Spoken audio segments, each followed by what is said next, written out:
Bismillahirrahmanirrahim. Assalamualaikum warahmatullahi wabarakatuh. Alhamdulillahi rabbil alamin. Wabihi nasta'in. Wa sallallahu ala khairi khalqihi ajma'in.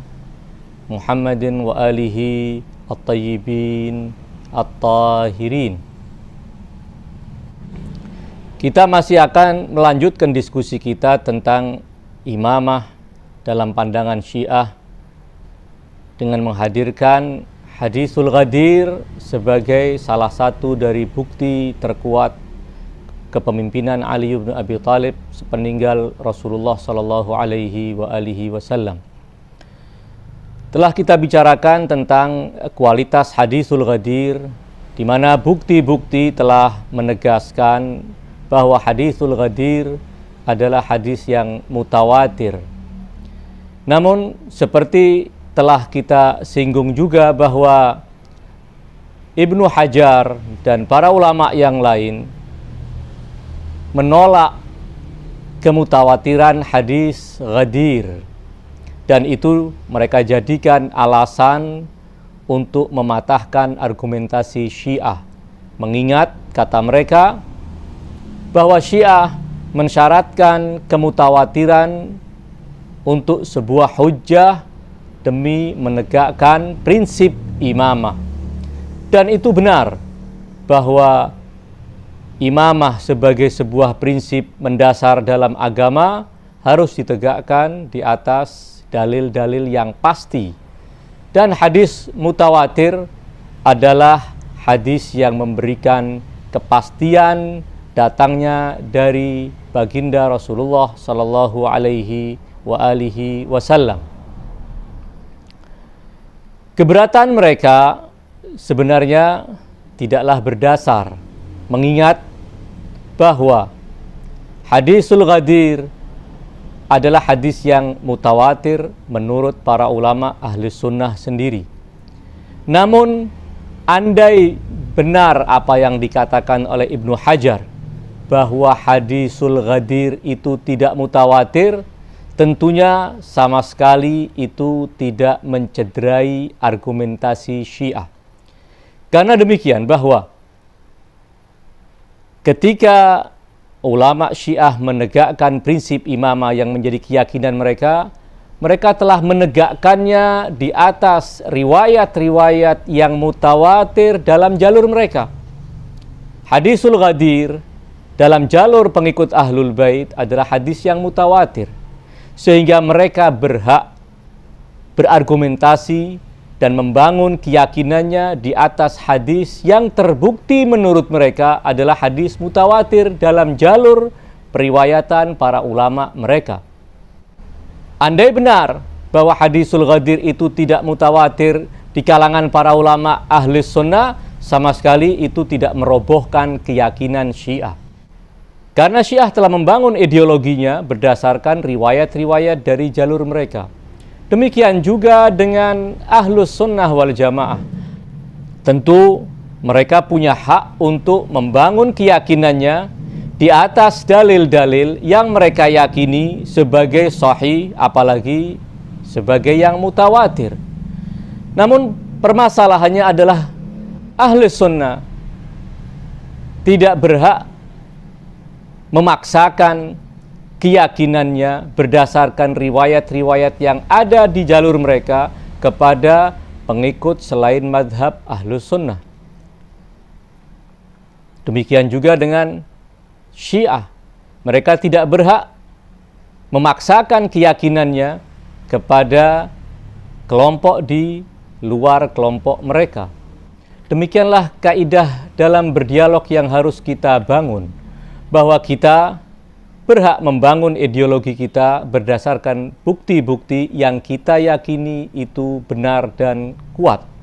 Namun tidak demikian apabila kita ingin membuktikan keyakinan kita bahwa keyakinan kita itu benar ketika kita ingin mempromosikan, ingin menjelaskan kepada pihak lain dan meyakinkan mereka. Tentu kita tidak cukup hanya dengan berdalil melalui riwayat-riwayat sepihak yang kita yakini. kaum Syiah tidak berhak berargumentasi dengan riwayat-riwayat sepihak yang hanya diriwayatkan oleh para ulama Syiah.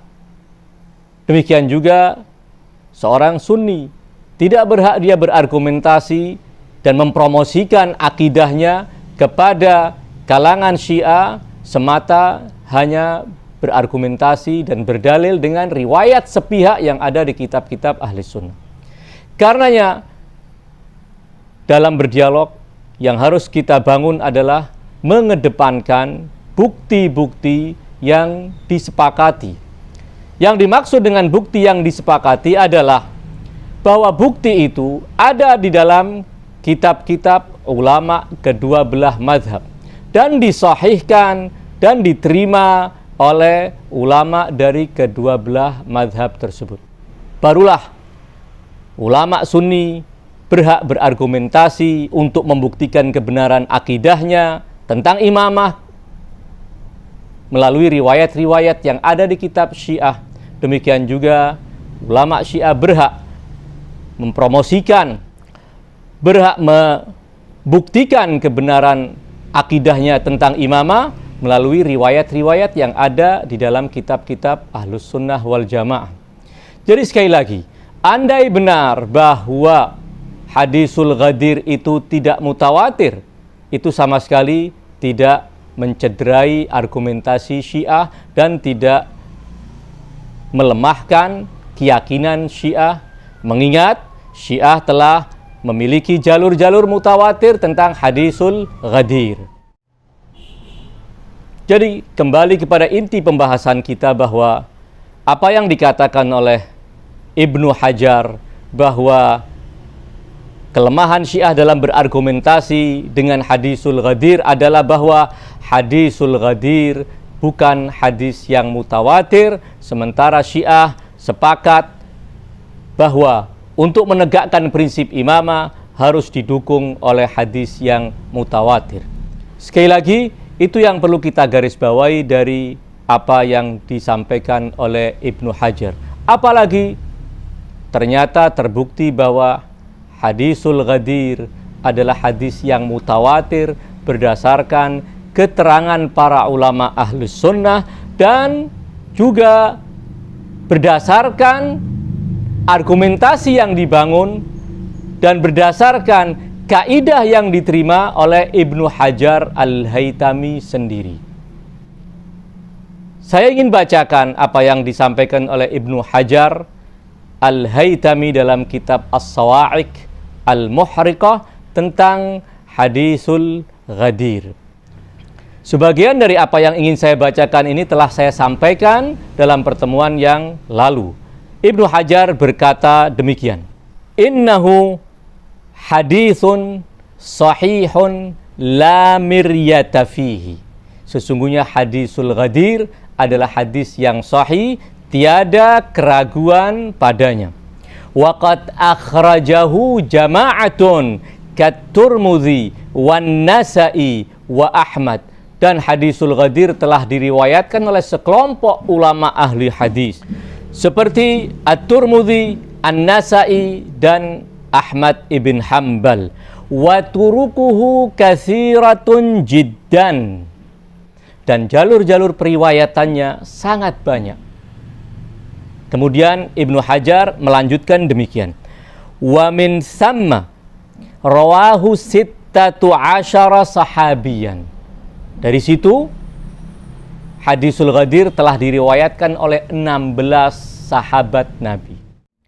Dalam kesempatan lain Ibnu Hajar menjelaskan ketika menyebutkan riwayat-riwayat tentang keutamaan Ali bin Abi Thalib alaihi salam.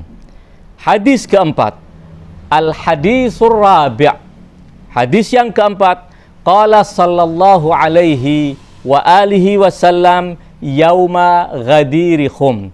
Rasulullah bersabda pada hari Ghadir Khum, man kuntu maulahu fa'aliyun maulah. Allahumma waliman walahu wa'adi man adahu. Kemudian Ibnu Hajar memberikan keterangannya demikian. Waqad marra fi hadi asyara syubahi, dan hadis ini telah lewat saya sebutkan pada keterangan tentang syubhat ke-11. Wa annahu rawahu anin nabiy sallallahu alaihi wa alihi wasallama 30 sahabiyan. Dan hadis ini telah diriwayatkan dari Nabi sallallahu alaihi wa alihi wasallam oleh 30 sahabat. Wa anna katsiran min turukihi sahihun aw hasan. Dan banyak dari jalur-jalur periwayatan hadis dari ke-30 sahabat ini adalah hadis yang sahih dan sebagiannya adalah hadis hasan. Dan kata beliau, pembahasan tentang ini telah lewat dibicarakan secara tuntas pada bagian lain kitab As-Sawa'iq. Jadi Ibnu Hajar telah mengakui bahwa hadis Al-Ghadir telah diriwayatkan oleh 30 sahabat sesuai dengan riwayat Imam Ahmad, dan diriwayatkan dalam pernyataan sebelumnya 16 sahabat telah meriwayatkan. Tentu apa yang ia sebutkan bahwa hadisul Ghadir telah diriwayatkan oleh 16 sahabat, diriwayatkan oleh 30 sahabat adalah jumlah yang belum tuntas, mengingat pada kenyataannya hadisul Ghadir memiliki banyak jalur dan telah diriwayatkan oleh para ulama ahli sunnah melalui 110 sahabat Nabi. Tentu jumlah yang sangat luar biasa. Boleh jadi Ibnu Hajar punya keterbatasan di dalam menelusuri riwayat-riwayat yang disampaikan oleh para sahabat Nabi. Dan tentunya apa yang disampaikan oleh Ibnu Hajar bahwa hadisul Ghadir diriwayatkan oleh 16 sahabat, diriwayatkan oleh 30 sahabat adalah hasil penelitian yang belum tuntas. Boleh jadi ia punya keterbatasan waktu dan punya keterbatasan kemampuan untuk meneliti secara seksama.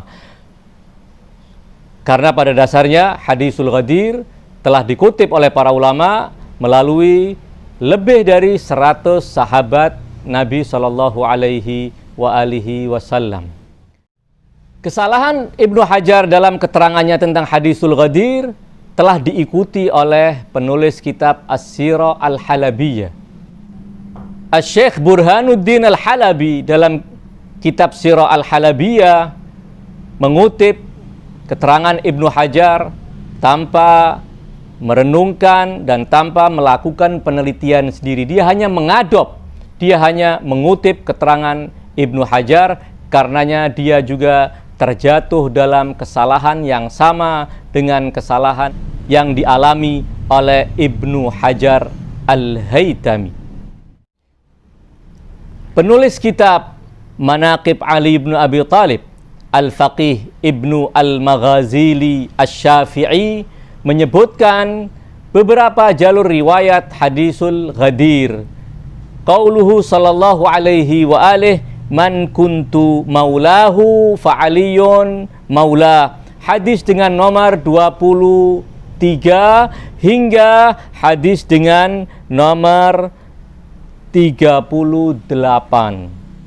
Kemudian ia akhiri pembahasan tentang jalur-jalur hadisul Ghadir dengan mengutip pernyataan seorang ulama besar Ahlus Sunnah wal Jamaah. Qala Ibnul Maghazili berkata, qala Abul Qasim Al-Fadl bin Muhammad. Seorang alim bernama Abul Qasim Al-Fadl ibn Muhammad berkata tentang hadisul Ghadir, hadza hadithun sahihun an Rasulillah sallallahu alaihi wa alihi wasallam. Ini adalah hadis yang sahih yang telah diriwayatkan dari Rasulullah sallallahu alaihi wa alihi wasallam. Wa qad rawa hadits Ghadir khummin an Rasulillah sallallahu alaihi wa alihi wasallam nahwun min mi'ati nafsin minhumul asyarah. Dan hadisul Ghadir telah diriwayatkan oleh sekitar 100 sahabat Nabi. Di antara mereka adalah 10 sahabat yang dijamin masuk surga. Wahwa, pernyataan akhir dari Ibnul Maghazili penting untuk kita garis bawahi. Wahadha hadithun sabitun la a'rifu lahu illah. Dan hadis ini adalah hadis yang telah tetap dari Rasulullah Shallallahu Alaihi Wasallam, yang saya tidak mengetahui ada cacat sedikit pun pada kesahihannya.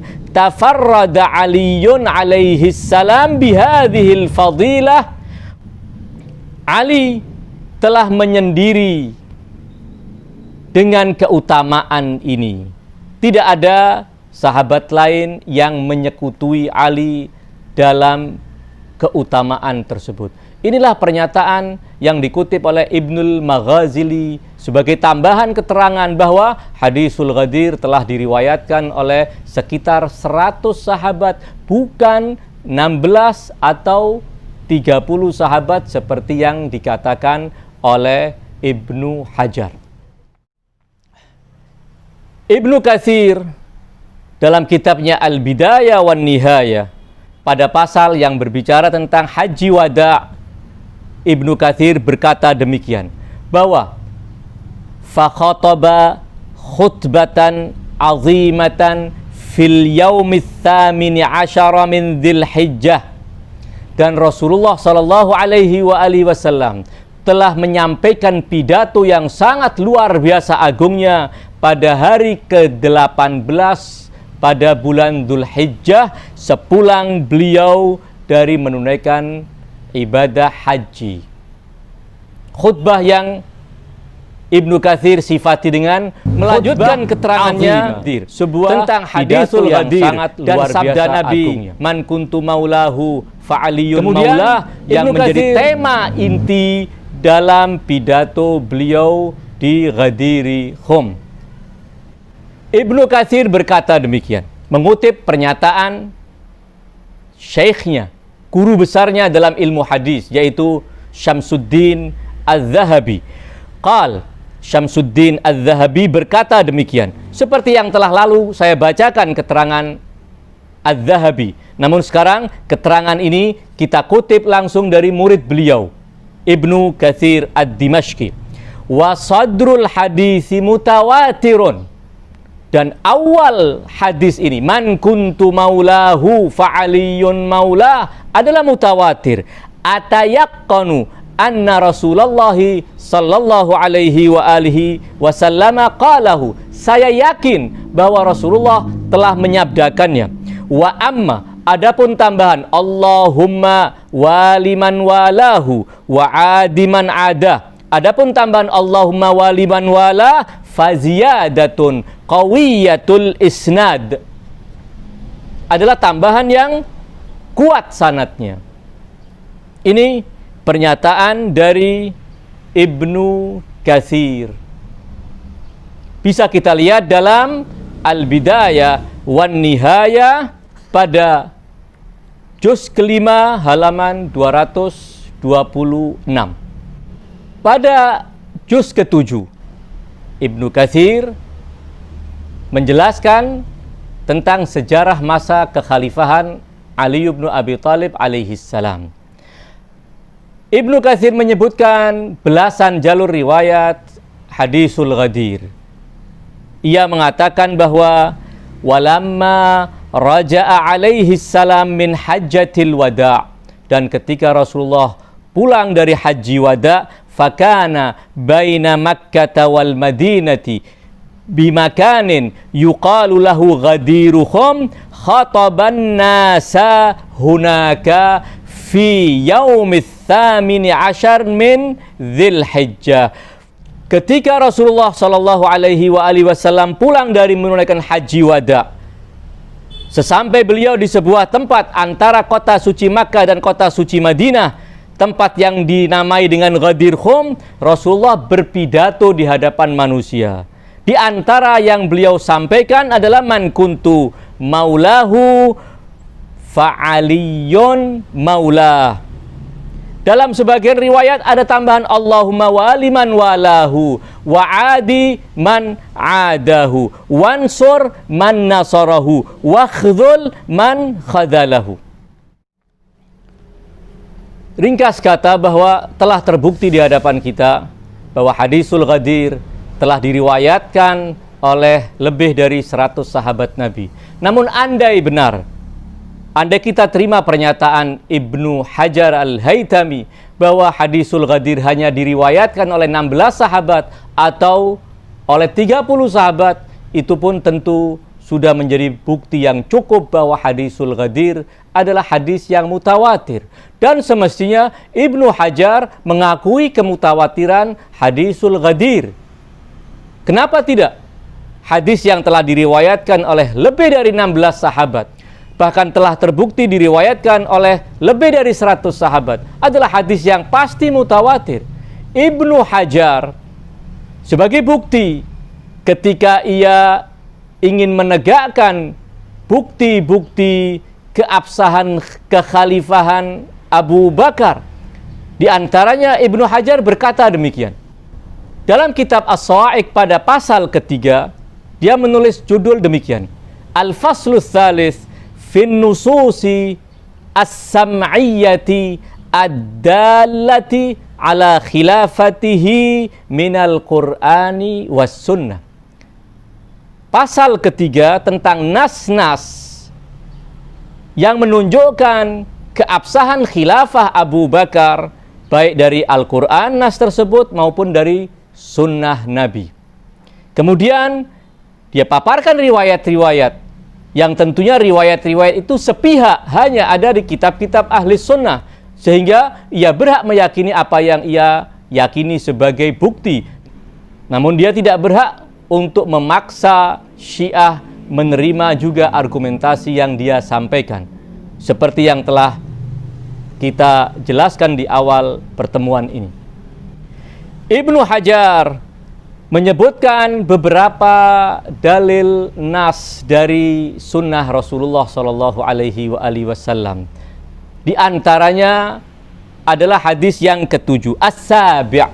Kemudian dia menyebutkan hadis atau riwayat yang menjelaskan bahwa di masa akhir hidup Rasulullah, di hari-hari terakhir kehidupan Rasulullah, ketika beliau sakit dan tidak bisa memimpin sholat, maka Rasulullah memerintahkan Abu Bakar untuk menjadi imam sholat. Sekali lagi, riwayat-riwayat ini sah-sah saja apabila diterima oleh kalangan ahlus sunnah wal jamaah. Namun akan menjadi masalah besar apabila diangkat sebagai argumentasi di hadapan para ulama Syiah. Namun bukan itu yang ingin saya garis bawahi. Ibnu Hajar setelah menyebutkan riwayat itu, dia menegaskan demikian: wa'lam anna hadzal haditsa mutawatirun fa innahu warada min hadithi Aisyah wa ibni Mas'ud wa ibni Abbas wa ibni Umar wa Abdullah ibn Zam'ah wa Abi Sa'id wa Ali ibn Abi Talib wa Hafsah. Ketahuilah bahwa hadis ini adalah hadis yang mutawatir. Ia telah datang dari riwayat Aisyah, Ibnu Mas'ud, Ibnu Abbas, Ibnu Umar, Abdullah ibn Zam'ah, Abu Sa'id, dan Ali ibn Abi Talib, serta Hafsah. Tentu hanya riwayat-riwayat yang sangat terbatas itu pun Ibnu Hajar dengan tegas mengatakan bahwa riwayat itu adalah riwayat yang mutawatir. Lalu bagaimana dia tidak menerima kemutawatiran hadisul Ghadir yang ia yakini dan dia akui sendiri telah diriwayatkan oleh 16 sahabat, dan dalam penelitian para ulama adalah hadis yang telah datang melalui jalur-jalur yang sangat banyak dari 100 sahabat Nabi Shallallahu Alaihi Wasallam. Lalu bagaimana ia menolak kemutawatiran hadisul Ghadir yang telah diriwayatkan oleh lebih dari 100 sahabat Nabi Shallallahu Alaihi Wasallam, dan jalur-jalurnya pun sangat banyak. Dan Ibnu Hajar sendiri telah mengakui wa turukuhu katsiratun jiddan, dan jalur-jalur periwayatan hadisul ghadir sangat banyak. Lalu kenapa dia menolak kemutawatiran hadisul ghadir dan ia jadikan argumentasi yang sangat ia andalkan untuk menumbangkan dan menghadang argumentasi Syiah? Sepertinya Ibnu Hajar dan mereka yang menerima apa yang disampaikan oleh Ibnu Hajar masih harus meluangkan banyak waktu untuk meneliti dan terus mengkaji jalur-jalur hadisul ghadir, sehingga akan menjadi jelas di hadapannya kemutawatiran hadisul ghadir, dan agar tidak terjatuh dalam kesalahan yang sama dengan yang dialami oleh Ibnu Hajar Al-Haytami. Mudah-mudahan keterangan ini bisa menjelaskan kepada kita dan menyingkap sebuah kenyataan tentang kemutawatiran hadisul ghadir. Wa sallallahu ala khairi khalqihi ajma'in Muhammadin wa alihi at-tayyibin at-tahirin wa ghafarallahu lana wa lakum amin. Wassalamu alaikum warahmatullahi wabarakatuh.